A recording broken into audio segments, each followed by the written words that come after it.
ఓం గురుభ్యో నమ. 17వ అధ్యాయంలోని 25వ శ్లోకంలోని భగవంతుడు చెప్తున్నాడండి, సత్యనిష్ట వలన ఓం అని చెప్పబడిన ఆ పరబ్రహ్మ యొక్క పవిత్ర శబ్దం ఉచ్చరించి యజ్ఞ దాన తపహ అంటే గురువుగారు రాసింది ఒక్కసారి చదువుదాం తాత్పర్యం.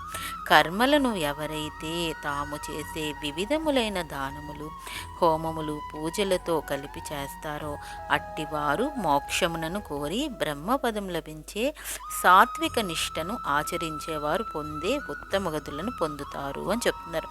అంటే దీని అర్థం ఏంటండి అంటే ఇక్కడ ఏంటంటే మనం సత్వనిష్ట వలన అంటే మనం ఎప్పుడు కూడా మంచి ఆలోచనలతోనూ పాజిటివ్గా ఉండడం వల్ల ఓం అని చెప్పబడిన ఆ పరబ్రహ్మ మనం మాట్లాడుతున్న మాట ప్రతీది గాల్లో ఆ ఓంకార శబ్దం వస్తుంది కదా, ఆ యొక్క పవిత్రమైన శబ్దం మనం ఉచ్చరించినప్పుడు యజ్ఞ దాన తప, యజ్ఞాలు చేసినప్పుడు, దానాలు చేసినప్పుడు, తపాలు చేసినప్పుడు అంటే తపస్సులు చేసినప్పుడు కూడా కర్మలను, తపస్సులు అంటే ఇప్పుడు కాలంలో మెడిటేషన్స్, కర్మలను ఎవరైతే తాము చేసే వివిధములైన దానములు, హోమములు, పూజలలో కలిపి చేస్తారు అంటే మనం చేసే ప్రతీది యజ్ఞాలు, తపస్సులు, దానాలు అన్నీ కూడా శ్రద్ధగా ఎవరు చేస్తారో వారి యొక్క జీవితం సత్ఫలితాలను ఇస్తుంది.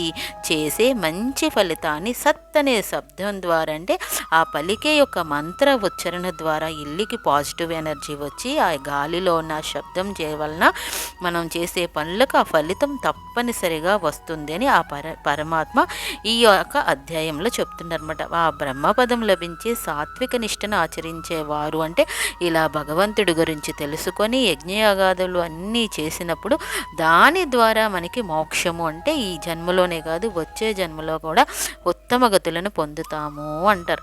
కొంతమంది అంటారండి, ఉదాహరణకు చిన్న విషయం మాట్లాడుకుందాం, ఈ కాలంలో కలియుగం అలా ఉందా అని అంటారు. కలియుగం అలా ఉందా అని ఎవరి వరకో ఎందుకు, ఎవరికి వాళ్ళు మారాలండి. ఎవరో మారుతారు, ఎవరో చేస్తారు, ప్రపంచం వచ్చి మనల్ని ఏదో బాగు చేస్తుందని ఏ రోజు అనుకోకూడదు. ఫస్ట్ మనం బాగుపడితే కదా, మనల్ని మార్చుకుంటే, మన కర్మాచరణ మార్చుకుంటే మనల్ని ఇతరుల గురించి మనం మాట్లాడడానికి మనకు హక్కు ఉంటుంది.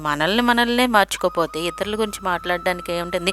ఎదుటివాడు ఎప్పుడూ మారడండి. ఎదుటివాడు మారాలి, మన భర్త మారాలి, మన పిల్లలు మారాలి, ఎదుటి వాళ్ళు మారాలి, ఎదురిండోళ్ళు మారాలంటే ఎవ్వరూ మారరండి. మనం మారాలి. మనం మారితే ఏమవుతుందంటే అసలు ఎదుటివాడు గురించి ఆలోచించడానికి మనకి టైం ఉండదు. భగవంతుడు ఏం చెప్పాడు, ఆయన జీవితంలో ఏం చెప్పబడింది, అసలు మనం కర్మలను అనుభవించడానికి వచ్చామన్న సంగతి అర్థమవుతుందండి. జై గురుదేవ్ అండి.